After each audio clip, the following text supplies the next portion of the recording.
Visakha steel plant పునరుద్ధరణకు కేంద్రం ప్రకటించిన ప్యాకేజ్ ఉపశమనం కలిగించిందని ఎమ్మెల్యే కొణతాల రామకృష్ణ అన్నారు.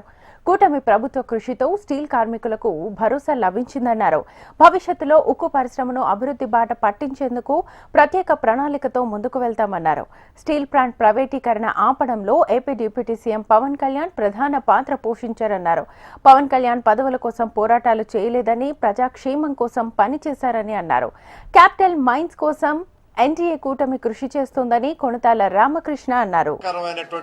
విశాఖ స్టీల్ ప్లాంట్ ప్రభుత్వ రంగ సంస్థగా ఆ రోజు 32 మంది ఆత్మత్యాగంతో ఆనాడు ఉన్నటువంటి తెన్నేటి విశ్వనాథం గారి నాయకత్వంలో ఏర్పాటైనటువంటి విశాఖ ఉక్కు కర్మాగారాన్ని ఈరోజు కూటమి ప్రభుత్వం శాతల ప్రభుత్వం కానీ మాటల ప్రభుత్వం కాదు అన్నది నిరూపించి 7 మాసాల్లోనే ఏవైతే జటిల సమస్యలతో గత 5 సంవత్సరాలు ఇబ్బంది పడ్డామో, రాజధాని లేక పోలవరం ప్రాజెక్టు పూర్తిగా నిర్వీర్యం చేసి విశాఖ స్టీల్ ప్లాంట్ ప్రైవేటీకరణ చేయడానికి, ఆ స్టీల్ ప్లాంట్కి సంబంధించినటువంటి భూములు అమ్మటానికి గత ప్రభుత్వం స్వయంగా గత ముఖ్యమంత్రి గారే ఈ భూములు అమ్ముకోండి అని చెప్పినటువంటి పరిస్థితి మీ అందరికీ కూడా తెలుసు.